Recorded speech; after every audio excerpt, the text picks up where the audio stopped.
క్రీస్తునందు ప్రియమైన సంఘమా, ఆత్మదేవుని ఆత్మశక్తిని బట్టి, ఆత్మదేవుని మహాకృపను బట్టి మనము ప్రతినిత్యము పరిశుద్ధ గ్రంథములోని అనేకములైన సత్యయుక్తమైన మర్మయుక్తమైన మాటలను సత్యములను ధ్యానిస్తూ వస్తున్నాం. ఆ మహాదేవుడు ఈ దినమున మనతో మాట్లాడుచున్న కొన్ని సత్యములను ధ్యానించుకుందాం. తద్రీతిగా మన విశ్వాస్యతను, మన ఆత్మీయతను, మన పరిశుద్ధతను శక్తివంతము చేసుకుని మనము అత్యంత పరిశుద్ధతలోనికి నడిపించబడి నిత్య జీవమునకు మనము వారసులవ్వాలని ఆ మహాదేవుని యొక్క ఆకాంక్ష ఉంటున్నది. అపొస్తలుల కార్యములలో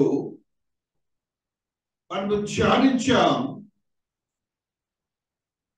అపొస్తలుల కార్యములో ఉన్నటువంటి సత్యములలో గత వారము మనము ధ్యానించినటువంటి వ్యక్తి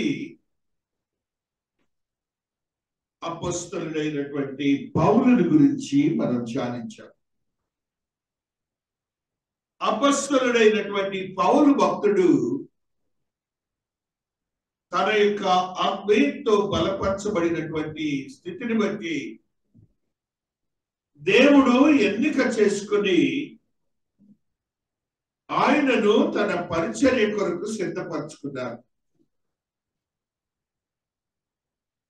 ఆ పరిచర్య నిమిత్తము ఒక మనుష్యుని దేవుడు ఎలాగ ఎన్నిక చేసుకుంటారు, వారి యొక్క జీవన క్రమము అవన్నీ కూడాను దేవుని దృష్టిలోనే ఉంటాయి. కానీ మానవులమైన మనము ఆలోచనలకు దగ్గరగా ఉండవు. ఆయన యొక్క మనస్తత్వమేమో యేసుని ఎరిగిన వారిని చంపటం, యేసుని ఎరిగిన వారి జుట్టులాగటం, ఆడవాళ్ళని ఇబ్బంది పెట్టడం అలాంటి వాడు. మన దేవుడేమో ఆ వ్యక్తినే ఎన్నిక చేసుకున్నాడు. చూడండి ఎంత ఆశ్చర్యకరమైన విషయము. మనుష్యుల మనస్సులను మార్చగల దేవుడు, మనుషుల యొక్క క్రమమును, ఆలోచనలను, జ్ఞానమును దేవునికి విరోధమైనను వారికి దైవ జ్ఞానమును అనుగ్రహించగల దేవుడు. అసాధ్యములను సుసాధ్యము చేయగల దేవుడు మన దేవుడు. ఆ రీతిగా భక్తుడిని దేవుడు ఎన్నిక చేసుకుంటే ఆయన ఆలోచన చొప్పున మనుష్యుడు ఏ మతమైతే తనకు విరోధముగా ఉందో ఆ మతము గురించే, ఆ దేవుని గురించే లోకములో యెరూషలేములోనే కాదు ప్రపంచమంతా సువార్తీకరణ చేసిన వాడిగా ఉంటున్నాడు. ఎంతకంటే ఆశ్చర్యకరమైన సంగతులు మనకుంటాం. ఎంతకంటే ఆశ్చర్యకరమైన సంగతులు మనకుండవు ఆయన నిజమైన దేవుడు అంటానికి. అది ఒక సాక్ష్యము. ఆ సాక్ష్యం ప్రకారమే ప్రపంచంలో నలుమూలల ఆయన సువార్తీకరణ చేసిన వాడిగా ఉన్నాడు. అలాంటి ఎవరైనా అసలు ఆ ధర్మశాస్త్ర గ్రంథములు నిష్ణాతుడుగా చెప్పబడుతున్నటువంటి వాడు, ఒక ప్రవీణుడు, అందులో ఉన్నటువంటి గోప్యమైన విషయములలో కూడా ఆయన చవిచూచినటువంటి వాడు,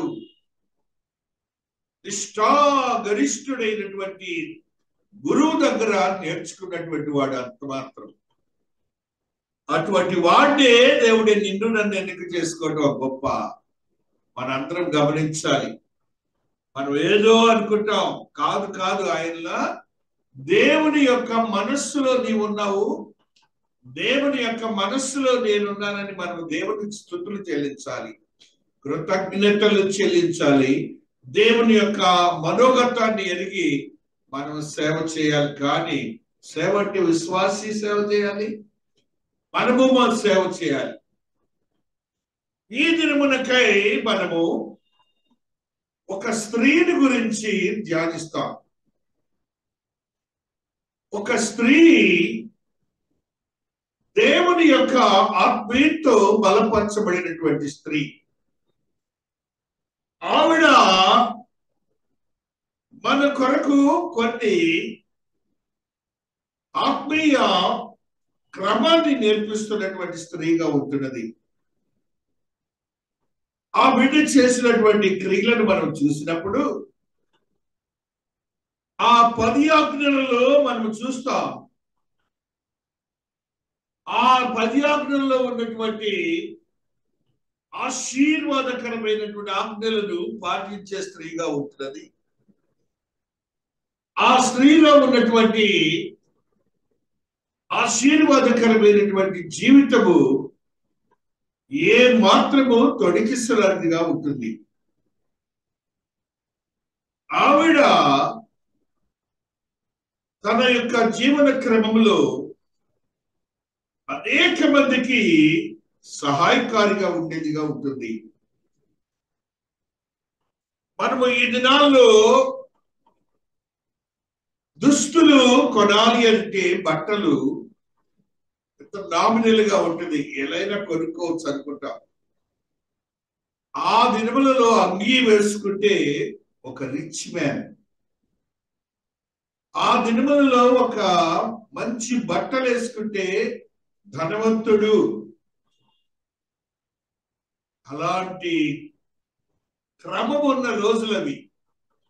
ఆ దినాల్లో ఈమె చేసిన పని ఏంటంటే మహాదేవుని యొక్క ఆశీర్వాదకరమైన స్థితిని బట్టి తమతో కూడా ఉన్నప్పుడు కుట్టిన అంగీలను వస్త్రములను చూపుచు అతని ఎదుట నిలిచిరి.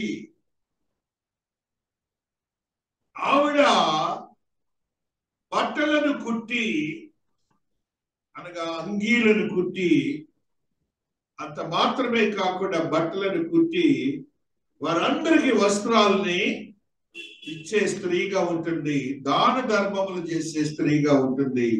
శ్రమపడి దేవునికి ఇష్టరాలుగా ఉంటున్నది. నిన్ను వలె నీ పొరుగు వారిని ప్రేమించుము అనే మాట మనందరికీ తెలుసు. నీ పొరుగు వారిని ఏదైనాను ఆశింపవద్దు అనేది కూడా మనకు తెలుసు. అయితే ఈవిడ ప్రాక్టికల్ గా ఇంప్లిమెంట్ చేస్తున్నది. అనేవన్నీ కూడా క్రొత్తవేనేగా అర్థం, పాతవి కాదుగా. ఇవి వాడినవి కావు, క్రొత్తవి.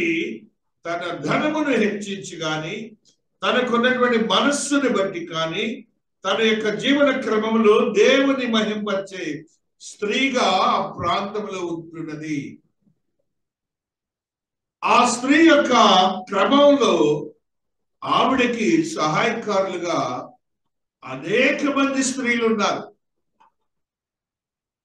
అనేక మంది స్త్రీలు ఉన్నారు.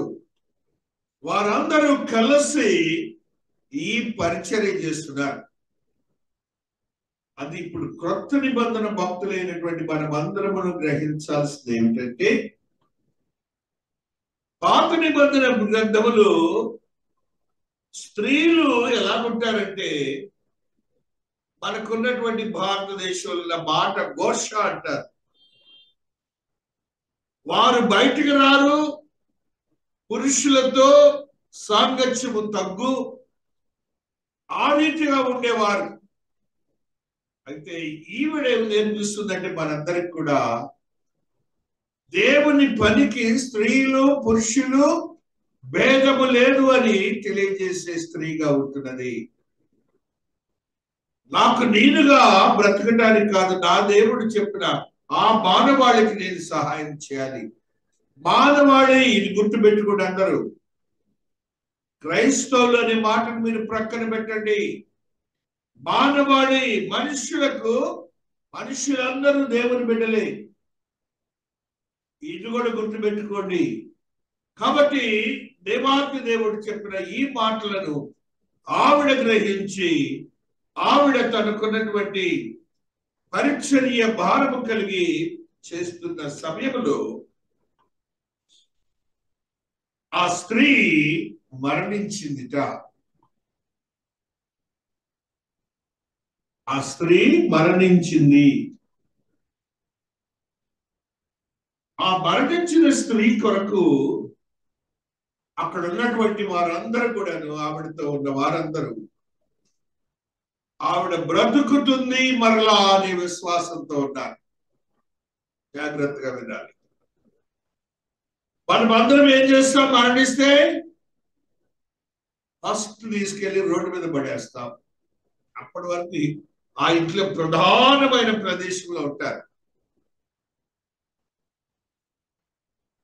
ఆ ఊపిరి బయటికి వెళ్ళగానే తీసుకొని వెళ్ళి రోడ్డు మీద పెడతాం. ఇక్కడ జరుగుతున్నటువంటి స్థితి ఏమిటంటే, ఆ స్త్రీ మరణించినప్పుడు వాళ్ళు ఏం చేశారంటే, యూదులు మనకంటే నిష్ఠాగరిష్ఠులు, అలా చూడని కూడా చూడరు. క్రొత్త నిబంధనలు ఎందుకు చెప్తున్నారంటే, మనము కూడా ఇవాటికి కూడా ఇట్లాంటి నిబంధనలు, ఇట్లాంటి పరిస్థితుల్లో జీవిస్తున్నాం. ఆ మరణించిన వ్యక్తిని గురించి మనము కూడా తేలిగ్గా దూరపట్టి ఆ బిడ్డని గురించి ఏదో చేస్తుంటాం. అందుకని చెప్తున్నాడు. ఆ బిడ్డని ఎక్కడ పెట్టారో తెలుసా? చూడండి, అక్కడే రాస్తున్నాడు మహాదేవుడు. ఆ దినమున యందు కాయలా పడి చనిపోగా వారు శవమును కడిగి మేడగదిలో పరుండబెట్టిరి. ఇక్కడ పెట్టాక మేడగదిలో పరుండబెట్టిరి. మేడగది అనగానే మనందరికి తెలుసు. ఏం గుర్తుకొస్తుంది? పెంతెకోస్తు దినమున పరిశుద్ధాత్మ దేవుడు వచ్చి ఆ గదిలో పరిశుద్ధాత్మ కార్యం జరిగిన అనే మాటని మనం చూస్తాం. అనగా ఇదనుకో మన ఫస్ట్ ఫ్లోర్, అది సెకండ్ ఫ్లోర్, అట్లా అన్నమాట. అంటే లోపలికి వెళ్ళిపోయింది ఆవిడ, ఇంట్లోనే ఉన్నది. మనం కూడా ఇలాంటి క్రమాలన్నీ, పూర్వపు క్రమాలన్నీ మానాల. ఏమవుతుంది? మనము మనలో ఉన్నటువంటి ఆలోచన సరళి మనుష్యునికి విలువ చేత కావట్లేదు. అప్పటి వరకు తండ్రి అంటారు, భర్త అంటారు, భార్య అంటారు, కుమారుడు అంటారు, కుమార్తె అంటారు, ఇస్సిరి పారేస్తారు. ఈ రీతిగా క్రొత్త నిబంధనలో క్రైస్తవులను నేర్పిస్తున్నారు. మీరందరూ మానవాళి గ్రహించాల్సింది, ఈ యొక్క స్త్రీ చేసిన క్రియలు కాకుండా మనకున్నటువంటి క్రమాలన్నీ ఉన్నాయి. చూడండి, అట్లా ఏంటి మర్చిపోండి అని మేడగది మీద పెట్టారట. దానికి అరిష్టము, అది తెలుగు మాట కాదు, ఆవిడ బ్రతుకుతుంది అని ఆశపడ్డారు. అనగా మన దేవుడు గొప్పవాడని, మన దేవుడు ఆశ్చర్యమైన కార్యములు చేయగల దేవుడని, ఆయన యందు భయభక్తులు గల వారికి విశ్వసించినప్పుడు, ఆయనను అర్థించి ప్రార్థించినప్పుడు ఆ క్రియలు చేయగల దేవుడని వారు యోచించి, అక్కడ ఆ ప్రాంతంలోని సేవ చేయించినటువంటి పేతురు భక్తుడిని వారు గమనించారు. పేతురు భక్తుడు పక్కనే గ్రామంలో సేవ చేస్తున్నారు. అక్కడేమో ఆయన చేసిన పక్షవాయువు గలవాడు ఉంటే, ఆ పక్షవాయువు గలవాడిని కూడా ఆయన అద్భుతమైనటువంటి సేవ చేసి ఆయనకి మంచి శరీరాన్ని ఇచ్చాడు. ఈవేళ పక్షవాయువు వచ్చిందంటేనే ఇవాళకి దిక్కు లేదు, సరైనటువంటి వైద్యం లేదు. ఆ దినాల్లో మీరు ఇమాజిన్ చేసుకోండి, కఠినమైనటువంటి దినాలు.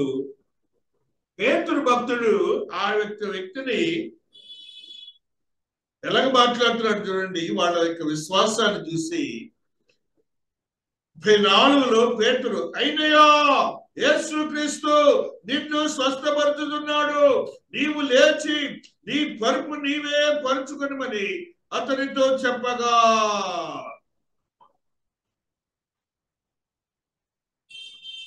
పేతురు భక్తుడు ఏం చెప్పాడు? నేను నిన్ను స్వస్థపరుస్తున్నాను అన్నాడా?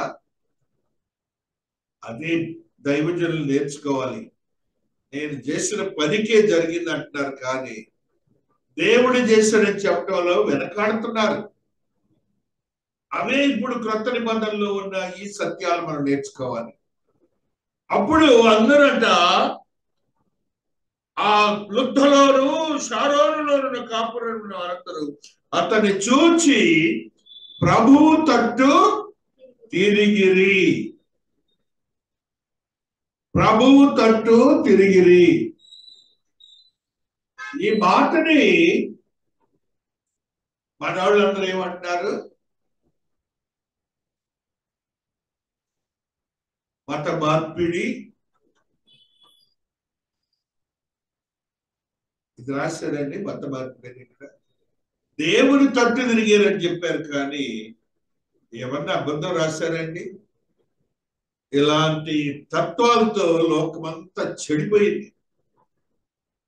మనుష్యునికి కావాల్సిన దేవుడు ఆయన యొక్క మనుష్యులే, కానీ మనం ఏర్పాటు చేసుకున్నటువంటి ఇవన్నీ కాదు, ఇవన్నీ కాదు.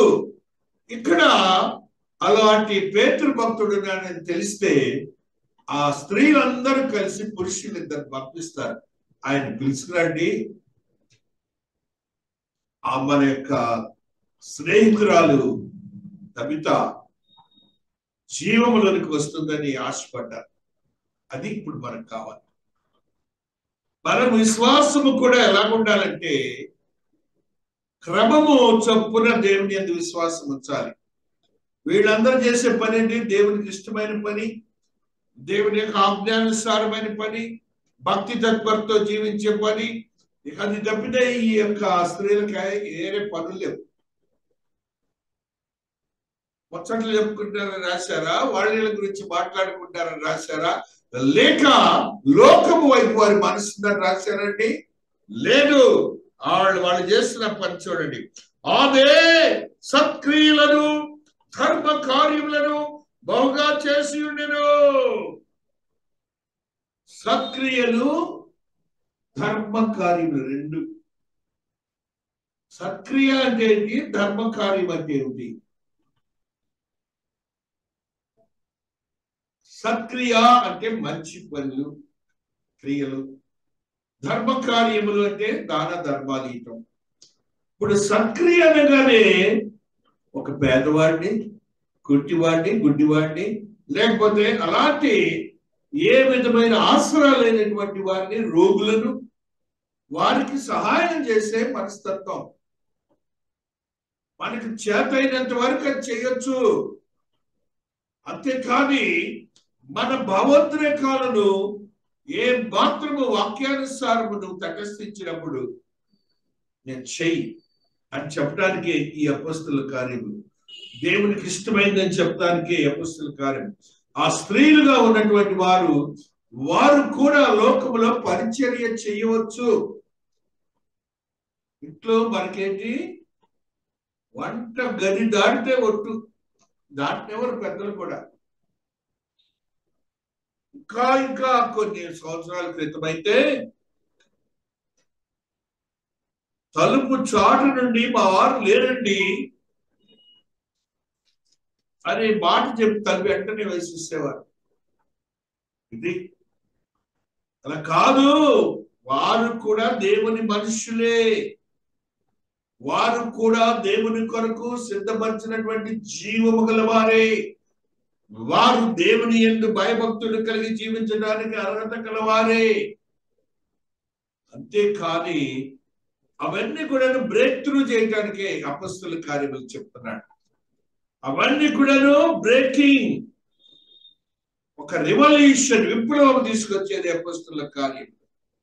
కాబట్టి ఆ యొక్క ఆత్మీయతో కూడిన స్థితిని మనం చూచి క్రొత్త నిబంధన భక్తులుగా చెప్తున్నటువంటి మనం అందరం కూడా నేర్చుకోవాల్సింది ఏంటంటే, మనకు చేతైనంత వరకు సహాయం చేయటం, పురుషుడు కానీ స్త్రీ కానీ మనకు సహాయం చేసే గుణము, మనుష్యునికి సహాయం చేయడం దేవుడికి ఇష్టం. కాబట్టి ఆ క్రియలను మనం చేయాలని మహాదేవుడు మనతో మాట్లాడుతూ వస్తున్నారు. ఇప్పుడు ఒక స్త్రీ గురించి, ఆవిడ ధర్మ కార్యాల గురించి చూసాం. ఆ యాకోబు భక్తుడు ఒక మాటని మనకు తెలియజేస్తూ ఉన్నాడు. ఆ యొక్క మాటలో ఉన్న సత్యం ఏంటంటే, మహాదేవుడు ఈ రీతిగా మనతో మాట్లాడుతూ వస్తున్నాడు. హల్లెలూయా, హల్లెలూయా. 27వ వచనము 1వ అధ్యాయములో ఆత్మదేవుడు మాట్లాడుతున్న ఈ సత్యము చూడండి. తండ్రి అయిన దేవుని ఎదుట పవిత్రమును నిష్కలంకమునైన భక్తి ఏదనగా, చాలా జాగ్రత్తగా వినాలి. తండ్రి అయిన దేవుని ఎదుట పవిత్రమును నిష్కలమునైన భక్తి ఏదనగా, దిక్కులేని పిల్లలను, విధవరాండ్రునైన వారి ఇబ్బందులో పరామర్శించుటయు, ఇహలోకం మాలిన్యము తనకండకుండా తన్ను తాను కాపాడుకొనుటయునే. భక్తిలో ఇప్పుడు ఈ స్త్రీ ఎలాంటిదని చెప్పాలి మనము? భక్తి దేవునికి ఇష్టమైన భక్తి తత్పరతగలది. అంత మాత్రమే కాకుండా తండ్రి అయిన దేవుని ఎదుట ఆవిడ ప్రత్యేకించబడిన స్త్రీగా ఉంది. అనగా దేవుని యొక్క ఆత్మీయతో కూడిన ఆశీర్వాదకరమైన స్థితిలో ఆ స్త్రీ ఉన్నదని మహాదేవుడి దినాన్ని మనతో తెలియజేస్తున్నారు. కాబట్టి మహాదేవుని యొక్క ఆత్మీయతను మనం చూసినప్పుడు ఆ పై వచనం ఒకసారి చదువుదాం. ఎవడైనను నోటికి కళ్ళెము పెట్టుకొనక తన హృదయమును మోసపరుచుకొచ్చు భక్తి గలవాడనని అనుకుని ఎడల వాని భక్తి ఎందుకు? నోటికి కళ్ళెము అని చెప్తున్నాడు.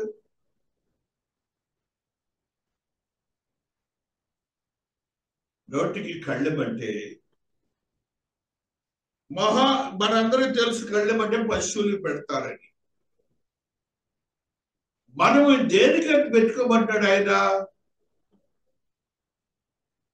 చర్చికి రాడు, దేవుడిని వాక్యం వినడు, వాక్యం చదవడు, అయినా నేను భక్తిపరుణ్ణి, నా ఇష్టం వచ్చినప్పుడు వెళ్తాను వస్తాను అనే మాటలు ఉంటాయే, క్రియలు, వాళ్ళకి చెప్తున్నాడు దేవుడు. పరిశుద్ధాత్మ దేవుడు ఏం చెప్తున్నాడు? భక్తి గలవాడనని అనుకొని ఎడల వారి భక్తి వ్యర్థమేనట. అనగా మనకి అక్కడ మార్కులు పడుతున్నాయి దేవుని దగ్గర. కాబట్టి మన భక్తిని గురించి ఈ స్త్రీ చెప్తున్నది. దేవుడు ఏది ఇష్టం అవుతుందో ఆయనకి ఆ ఇష్టమైన క్రియలు చేశాడు అని చెప్తుండగా ఆవిడ మరణించింది. ఇప్పుడు ఆవిడ మరణించింది. వీళ్ళందరూ, ఆమెతో ఉన్నటువంటి స్త్రీలందరూ కూడా ఆవిడ క్రియలను గురించి చెప్తున్నారు. ఆవిడ ఏ క్రియలు చేసింది అని మనందరికీ చెప్తున్నారు. అనగా నీ జీవితం ఎలా ఉండాలంటాడు దేవుడు? సాక్షి జీవితం ఉండాలి. ఒకడు మరణించాడు అనగానే పోయాడు పో. మనకి ఇప్పుడు ఇలాంటి మనం సహజంగా చూస్తున్నాం, అనేక కుటుంబాల్లో చూస్తున్నాం. బాగా ప్రియమైన వాళ్ళే చెప్తున్నారు. అలాంటి దుష్ట మనస్తత్వం మనకు ఉండకూడదు. సత్యమే చెప్పాలి, సత్యాన్నే మనం ప్రకటించాలి. ఒకరి గురించి ద్వేషభావంతో మాట్లాడకూడదు. ఈ యొక్క దేవుని నమ్మిన వారు ఎవరు కూడాను ఆత్మీయతో కూడిన ప్రభావముతో కూడిన భక్తిని కలిగి ఉండాలి, జీవన క్రమము కలిగి ఉండాలి, సాక్షులుగా ఉండాలి. అదే నేర్పిస్తున్నాడు మనకి దేవుడు. ఆ రీతిగా ఈ స్త్రీ మన తొందరతో చెప్తున్న మాటలను బట్టి మనము ఒక వ్యక్తి మనలో నుంచి బయటకు వెళ్ళినప్పుడు వారిని గురించి సాక్ష్యం చెప్పాలి, చాతైనంత వరకు చెప్పాలి. ఆ యొక్క సాక్ష్యాన్ని మనము నిజమైన భక్తిని దేవుడు చెప్తున్నాడు. ఇప్పుడు ఈ స్త్రీని గురించి ఆవిడతో ఉన్న స్త్రీలందరూ చెప్తున్నారు, షీస్ వెరీ మచ్ పర్ఫెక్ట్ అని చెప్తున్నారు. ఆ పర్ఫెక్ట్ అని చెప్పినప్పుడు వీళ్ళేమో పేతురు భక్తుడు స్వస్థత ఇస్తాడని గ్రహించి ఆయన దగ్గర పంపినప్పుడు పేతురు భక్తుడు వస్తారు.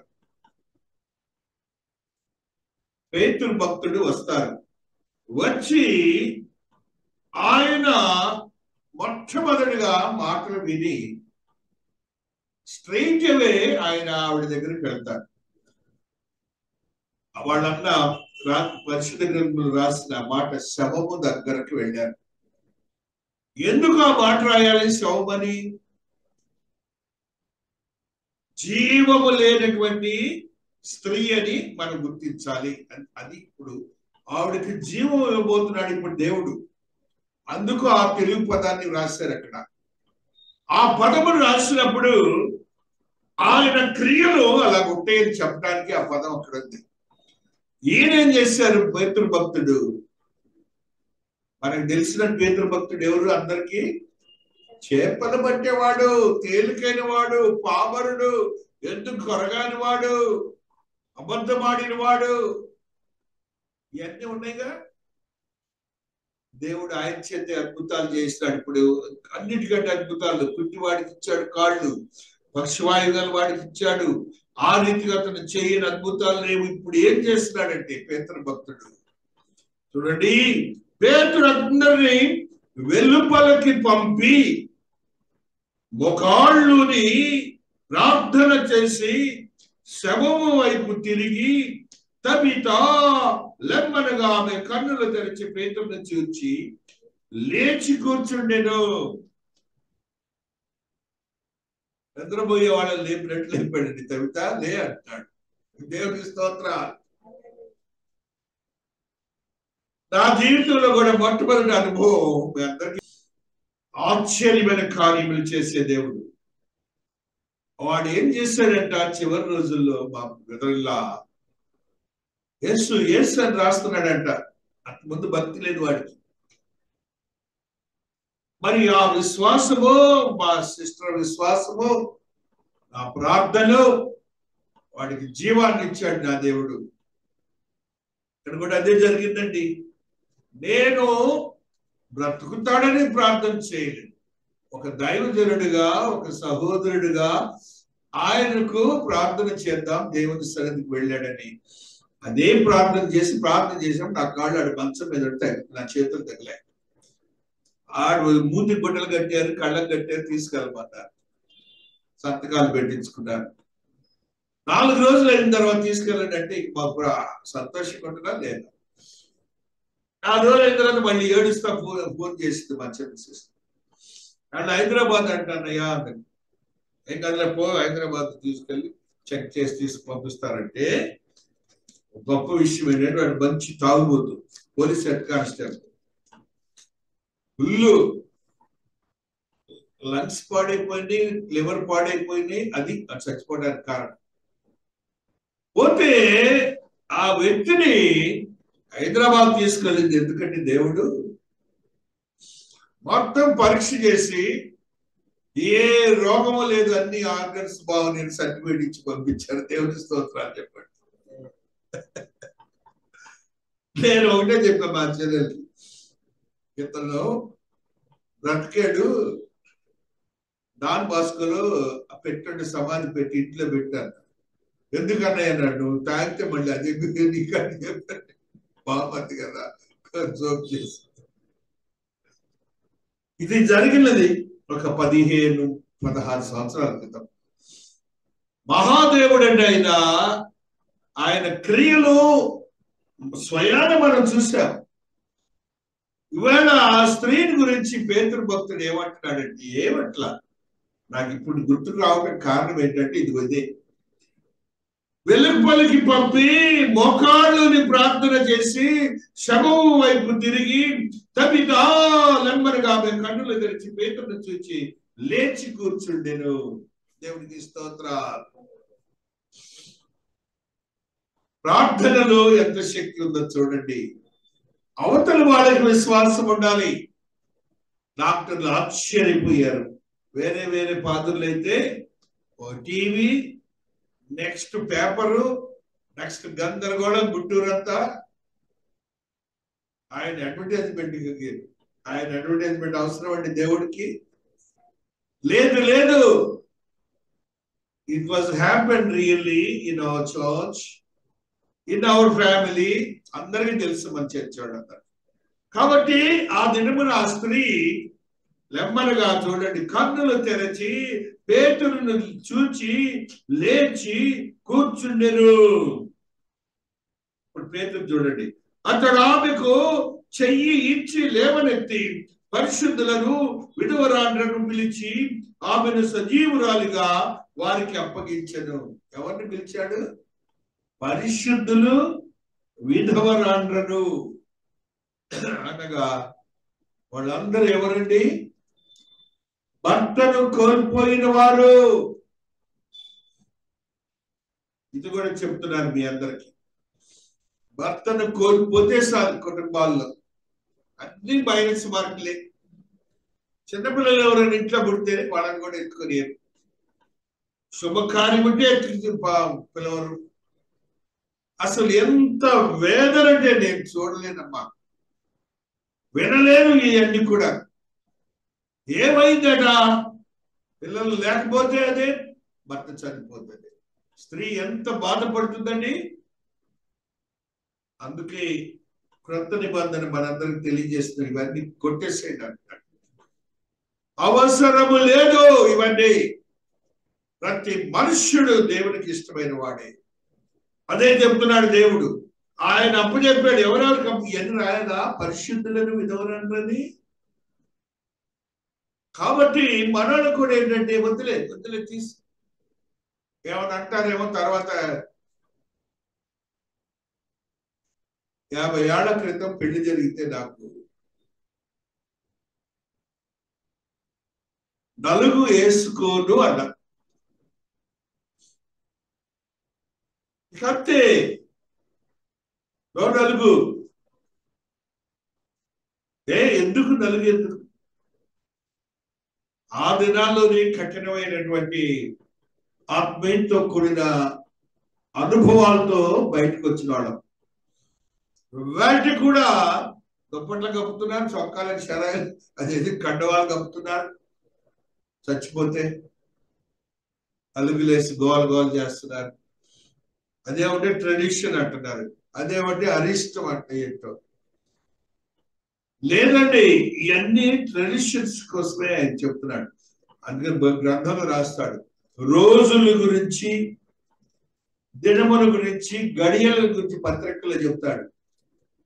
ఆలోచించిన అన్ని దినాలు మంచివే, అందరు మనుష్యులు మంచివారే, అందరు కూడా దేవునికి ఇష్టలే. కాసేపట్లో ఆవిడ శవం ఏమైంది? ఇప్పుడు మనిషి అయిపోయింది. ఇప్పుడు చెప్తారు ఆమె సంగతి. ఆమె చూడండి, తబితా అను ఒక శిష్యురాలు. ఆమెకు భాషాంతరం డోర్కా అని పేరు. శిష్యురాలు అంటే ఏం చెప్పండి? దేవుని కొరకు పని చేస్తున్నటువంటి వ్యక్తి అని అర్థం. సువార్థికురాలనండి, లేకపోతే దేవుని కాపర్తనం చేస్తుందనండి, ఒక భక్తురాలుగా ఉందనండి, ప్రార్థన వీరురాలుగా ఉందనండి, అన్ని ఆపాదించే స్త్రీ. ఆ స్త్రీ మనందరికి నేర్పిస్తుంది ఏంటంటే, ఈ యొక్క ఎపిసోడ్ లో ఏ మాత్రము ఆ విధవరాండ్రను చులకనగా చూడకండి. మనం అంతకుముందు అపొస్తల కార్యాలని మాట చదువుకున్నాం, మొట్టమొదట్లో చదువుకున్నాం. విధవరాండ్రను చులకనగా చూచుచుండ్రి. అవన్నీ కూడా మనకి లేవు. మహాదేవుడు చెప్తున్న మాటలు ఇవన్నీ దేవుని యొక్క ఆత్మీయతో కూడిన ఆశీర్వదకరమైన స్థితిని మనము ఎరిగి జీవించడానికి మనముగా బలపరుచుకోవాలని ఆత్మదేవుడు చెప్తున్నాడు. చూడండి, 1 కొరింథీ 15:22లో శక్తివంతమైన దేవుడు ఈ మాటని మనకు తెలియజేస్తున్నాడు. 15:22లో ఉన్న ఈ సత్యాన్ని చదువుకుంటున్నాం. ఆదామునందు అందరూ ఎలాగూ మృతి పొందుచున్నారో అలాగనే క్రీస్తునందు అందరూ బ్రతికింపబడుదురు. జాగ్రత్తగా వినాలి. ఈ ఎపిసోడ్ ఏంటంటే, రేపు మనము జీవించబోతున్నాం, నిత్య జీవంలోనికి వెళ్ళబోతున్నాం. ఇక్కడ శవమని తరిమి వేసినటువంటి మనము ఏమవుతున్నాం? నిత్య జీవంలోనికి వెళ్తున్నామని ధైర్యాన్ని ఇస్తున్నాడు దేవుడు. నెక్స్ట్ ఏమంటాడు చూడండి, మహాదేవుడు అంటున్న మాటని, ప్రతి వారును తన తన వరుసలోనే బ్రతికింపబడను. ప్రథమ ఫలము క్రీస్తు, తరువాత క్రీస్తు వచ్చినప్పుడు ఆయన వారు బ్రతికింపబడదురు. దేవునికి ఇష్టలుగా ఉంటూ నేర్చుకుందాం. అది ఇక్కడ నేను చెప్పదలుచుకుంది. ఆ బిడ్డ ద్వారా మనకు సాక్ష్యాన్ని దేవుడు ఇస్తున్నాడు. మహాదేవుని యొక్క ఆత్మీయతలో యాకోబు భక్తుడు 4:17లో ఒక సత్యాన్ని తెలియజేస్తూ ఉన్నారు. కాబట్టి మేలైనది చేయనరియు అలాగూ చేయని వానికి పాపము కలుగును. చూడండి, మామూలుగా లేదు మాట. మేలైనది చేయగలిగియు చేయనెరిగియు అలాగూ చేయు వానికి పాపము, చేయని వానికి పాపం. అంటే మనకు వాక్యం తెలుసు, కొన్ని సందర్భాలు ఉంటాయి మనకు ఆ చేయగలిగినటువంటి స్థితులు ఉంటాయి. కానీ దానికి ఏమంటున్నాడంటే పాపము కలుగును అనే మాటని తెలియజేస్తున్నాడు. మనం పాపం కావాలా? ఎంత తెలుసుండి వాక్యానుసారం జీవిస్తూ వద్దు, అవన్నీ మనకు లేవు అని దేవుడు మాట్లాడుతూ వస్తున్నాడు. ప్రతిదీ దేవుడు చెప్తున్నాడు. జోమియాలో ఒక సత్యం 31:35లో మనం చదువుకుందాం. 31:35లో ఇర్మియా భక్తుడు ఒక మాటని మనకు తెలియజేస్తూ ఉన్నారు. హల్లెలూయా. పగటి వెలుగుకై సూర్యుని, రాత్రి వెలుగుకై చంద్ర నక్షత్రములు నియమించువాడను, దాని తరంగములు ఘోషించినట్లు సముద్రమును రేపువాడినగు యెహోవా ఆ మాట సెలవిచ్చున్నాడు. సైన్యములు కనుగొని యెహోవా అని ఆయనకు పేరు. ఆ నియమములు నా సన్నిధిని ఉండకుండా పోయినలా ఇశ్రాయేలు సంతతి వారు నా సన్నిధిని ఎన్నడను జనముగా ఉండకుండా పోవును. ఇదే యెహోవా ఏమంటున్నాడండి? నియమాలు.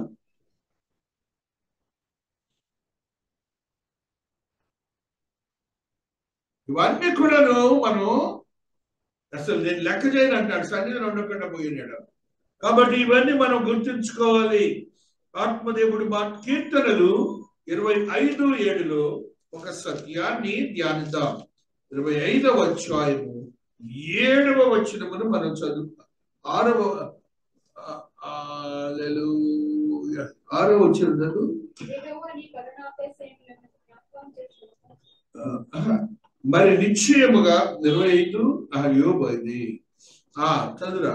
25:7 25:7 నా బాల్య పాపములను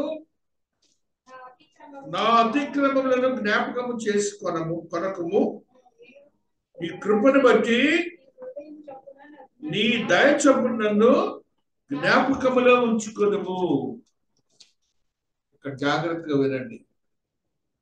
నా బాల్య పాపములను నా అతిక్రమములను జ్ఞాపకము చేసుకొనకుము. యెహోవా నీ కృపను బట్టి దయకు నన్ను జ్ఞాపకములో ఉంచుకొనుము. అంటే ఏంటి ఇక్కడ బాల్య పాపములు అంటే? అందుకని ఆది కాండలో అని చెప్తాడు, మనుష్యుడు బాల్యం నుండి చెడ్డవాడట. అనగా పాపం అనేది ఏ రీతిగా మనుష్యుడు చేస్తాడంటే వాడి క్రమం చొప్పున పుట్టకే అలాంటిది అంటాడు.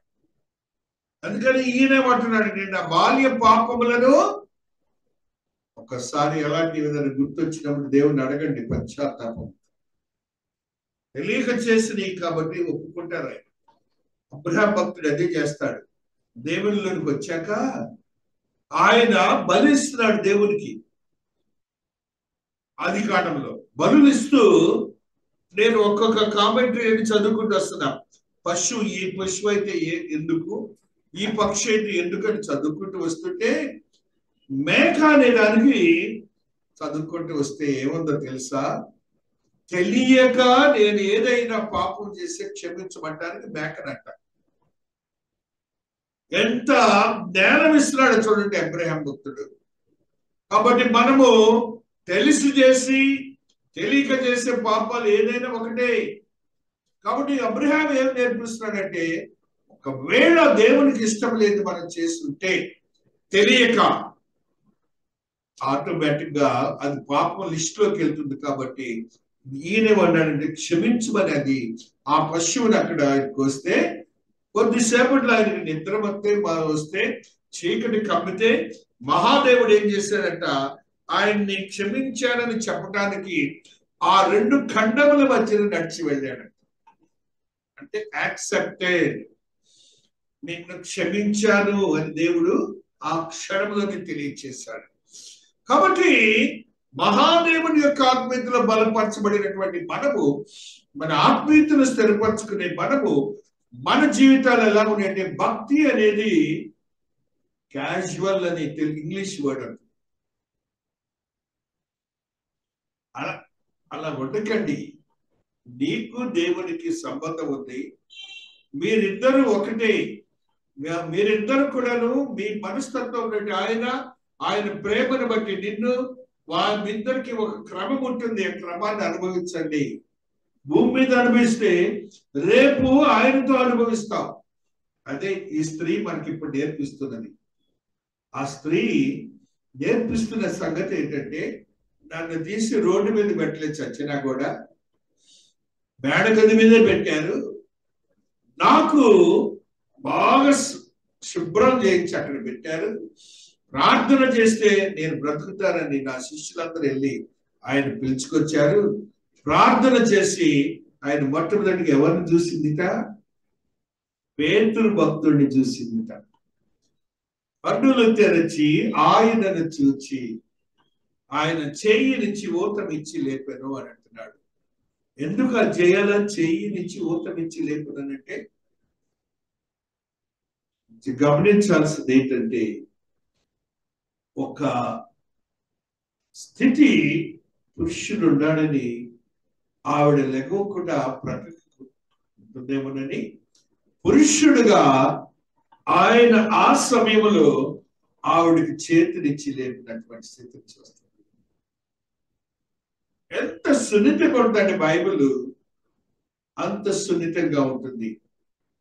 మహాదేవుని క్రియలు ఎలాగుంటాయి అంటే, పరిశుద్ధాత్మతో నింపబడినటువంటి పేతురు భక్తుడు అవధులు లేకుండా ఇక్కడ ఆ పవర్ తో అతను ఏం చేశాడంటే, మరణించినటువంటి ఆ స్త్రీని లేపేశాడు. మహాదేవుని క్రియల్ని మనం గమనించి మన యొక్క ఆత్మీయతను బలపరచుకోవాలని ఆత్మదేవుడు తెలియజేస్తున్నాడు. రోమీయులకు రాసిన పత్రిక 11వ అధ్యాయము 22వ వచనములో ఒక సత్యాన్ని చదువుకుంటూ వస్తున్నాం. 11th chapter 22nd verse లో ఈ మాట ఉన్నది. కాబట్టి దేవుని అనుగ్రహమును కాఠిన్యమును అనగా పడిపోయిన వారి మీద కాఠిన్యమును, నీవు అనుగ్రహ ప్రాప్తుడివై నిలిచియున్న ఎడల నీ మీద ఉన్న దేవుని అనుగ్రహం చూడము. అట్లు నిలువని ఎడల నీవును నరికి వేయబడుదువు. దేవుడు స్వాభావికమైన కొమ్మలను విడిచి పెట్టని ఎడల నిన్నును విడిచిపెట్టడు. కాబట్టి ఆయన మనస్తత్వం మనం ఎరిగి మన ఆత్మీయతను స్థిరపరచుకోవాలని మహాదేవుడు మాట్లాడుతున్నాడు. మన యొక్క ఆత్మీయ స్థితి ఎలా ఉన్నది, మన యొక్క భక్తి తత్పరత ఎలా ఉన్నది చూడండి. 2 తిమోతి 3:17 ఆశ్చర్యకరమైన మాటని ఆత్మదేవుడు తెలియజేస్తాడు. 2 తిమోతి 3:17 ఈ సత్యము లిఖించబడి ఉన్నది. 2 Timothy 3rd chapter 17th verse.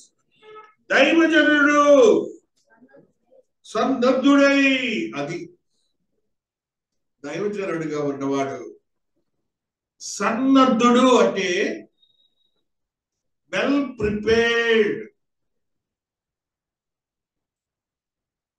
Prepared. ఏదో చెప్పి తప్పుకుందాంలే, అది సత్యమైతే పర్వాలేదు, అసత్యం ఉన్నప్పుడు సంగతి చెప్తున్నాడు దేవుడు.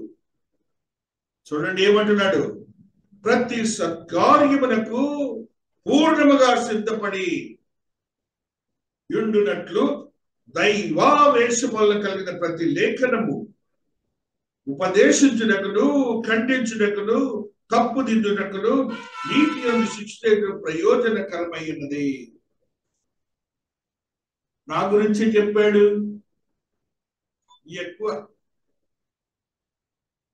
అసలు ఎప్పుడు అనుకోకండి, గ్రంథం చెప్తున్నప్పుడు పరిశుద్ధాత్మ దేవుడు మనలను ప్రేమించి మాట్లాడుతున్నాడని అనుకోండి. కానీ దైవజనుడు ఇంటెన్షనల్ గా చెప్పేవారు ఉన్నారు, వారిని అంచనా వేసుకోండి. కానీ ఇక్కడ చెప్తుంది ఏంటంటే సత్కార్యమునకు ప్రతి పూర్ణముగా సిద్ధపడి ఉన్నట్లు. కాబట్టి దైవజనుడు బోధించే మాట వలన మన ఆత్మీయ జీవితం ఎంత అభివృద్ధి చెందాలంటే ఆ వాక్యానుసారమైనటువంటి ఖండితముగా చెప్పిన మాటల్ని మనం ఏం చేయాలా, రుచికరంగా తీసుకోవాలి. మొట్టమొదటిగా ఆది మానవుడు ఆదాము అవ్వలకి వివాహం జరిపించాడు. క్రైస్తవ వివాహం అని ఒక దైవజనుడు అన్నాడు. అది క్రైస్తవ వివాహం అండి. మనుష్యులకు వివాహం పడ్డది.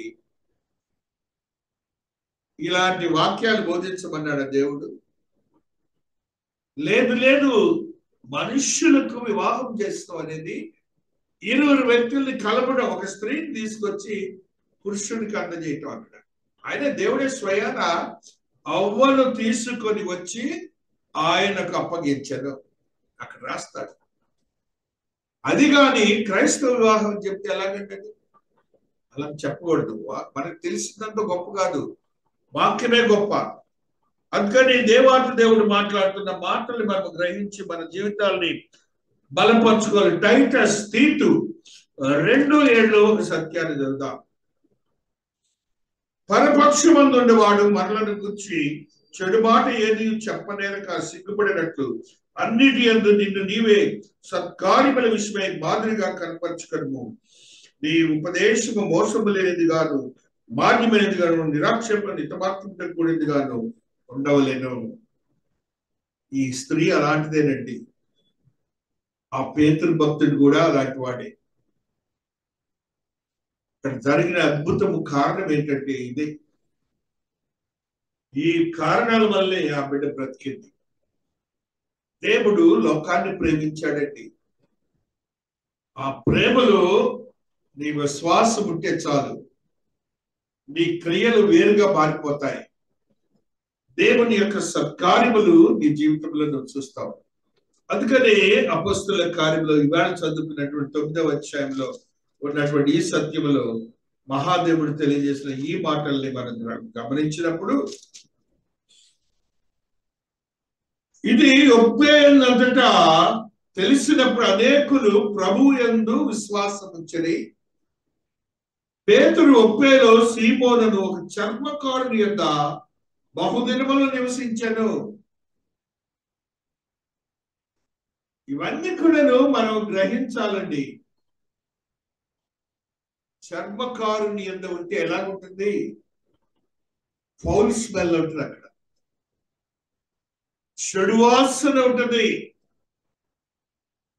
ఆయన ఏం వెనకాడేయడానికి, కూర్చోడానికి, అక్కడ వాళ్ళ ఇంట్లో పడుకోవడానికి, తినడానికి. అక్కడ బహుదినములు నివసించను. మనలో ఫ్లైట్కి డబ్బులు లేకపోతే వెళ్ళట్లా. ఫాస్ట్ గారు వాళ్ళు ముందుగానే చెబుతారు చందా ఇంత వాళ్ళ. ఆయనకు వచ్చిన తర్వాత ఆహారం ఏం తింటాడో తయారు చేయాలి.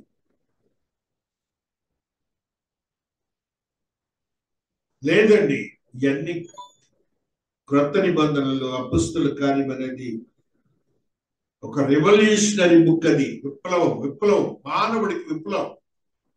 లోకంలో ఉన్న ఈ చెడుకి నాంది ప్రస్తావన పడుతున్న ప్రపంచాన్ని విడుదల చేసి దేవునికి అతి సమీపస్తులు చేయటానికి, దైవ జ్ఞానం ఇవ్వటానికి ఇచ్చినటువంటి ఈ గ్రంథం.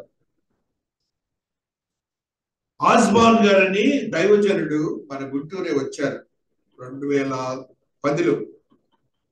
అందరూ చెప్పారు చాలాసార్లు. లూథరన్ చర్చిలోనే పెట్టారు ప్రోగ్రామ్, బోస్ గారు పెట్టాడు. వారం రోజులు నేనే ఆ స్టేజ్ అంతా మెయింటెనెన్స్ నాకు ఇచ్చారు. ఆ దైవజనుడు మాట్లాడుతుంటే అంతకుముందు ఆయన చేసిన అద్భుతాలు ఏంటంటే, ఆయనకి అప్పటికి 85 ఏళ్ళు. అయినా దేవుడి వాక్యం మొదలు పెడితే 1, 2, 3 గంటలు. అందుకని ఆయనకి తెలియదని ఆయన సేవకులు ఏం చేస్తారంటే 1:30 అయింది అని బోర్డు తీసుకుని ఇట్లా వెళ్తుంటారు. ఆయన చూశాను ఆపుతాడని. నేను స్వయాన్ని అని జరిగినాయి. 2 గంటల వరకు 2 అయింది అని ఆయన ముందు ఇలా తీసుకెళ్తూ ఉంటారు. పెద్ద ఆయన మరణించిన వారు లేచారు. కుష్ఠవ్యాధిగ్రస్తులు డాక్టర్లు వచ్చారు చెన్నై నుంచి. అంతే అద్భుతాలు చేసి మన గుంటూరులో ఉన్న వాళ్ళందరూ మంచాల మీద తెచ్చారు, శవాలని, రోగులు తెచ్చారు. ఆయన చెప్తూ ఆ రోజున ఈ మాట చెప్పారు, అపొస్తలుల కార్యం అనేది క్రొత్త నిబంధన అన్నాడు. అంతే. అపొస్తలుల కార్యములు క్రొత్త నిబంధన అంటే అదే అన్యులు గ్రహించాలి. వేళ గ్రంథములో ఈ యొక్క తబితా విషయంలో దేవుడు చెప్తున్న మాటలన్నీ స్త్రీలకు ప్రత్యేకమైన స్థానము. స్త్రీలు దేవుని పరిచర్య చేయొచ్చు, స్త్రీలు దేవుని సత్కార్యములు చేయొచ్చు, స్త్రీలు ప్రార్థనా వీరులుగా ఉండొచ్చు. స్త్రీలు దేవుని యొక్క అద్భుతములతో నిండినటువంటి అద్భుతాలు వారి జీవితంలో వారు పొందవచ్చు. వారికి ఉన్నటువంటి విధవరాండ్రు అనే మాటని ప్రక్కన పెట్టవచ్చు. అనే స్థితిని తెలియజేసేది క్రొత్త నిబంధన. ఈ వాక్యంలో దేవుడు తెలిసిన మాటలు పేతురు భక్తుడు ఆయన అంతకంటే గొప్ప తీసుకెళ్ళి చర్మకారుని ఎంట ఎన్ని దినాలు ఉన్నాడు చూడండి, అనేక దినములు ఉన్నట్ట. కాబట్టి అన్ని రెవల్యూషన్, విప్లవం. ఆ విప్లవాత్మైతే ఈ గ్రంథము క్రొత్త నిబంధన. అపొస్తలుల కార్యములు దానికి నాంది ప్రస్తావన. కాబట్టి క్రీస్తునందు ప్రియమైనటువంటి వారులారా, మహాదేవుడు ఈ స్త్రీ ద్వారా మనకు తెలియజేస్తున్నటువంటి ఆ ఎపిసోడ్ లో ఉన్న అనేక సత్యాలు గ్రహించి మనకు మనముగా కొన్నెన్న చేద్దాం. ధర్మ కార్యములు, సత్కార్యములు, ప్రార్థన క్రియలు ఈ జీవితంలో ఉన్నప్పుడు రేపొద్దున ఆయన చెప్పడానికి చేతైనప్పుడు చేయమన్నాడు. మహాదేవుడు ఇట్టి వాక్యమును దీవించి ఆశీర్వదించును గాక. ఆమేన్.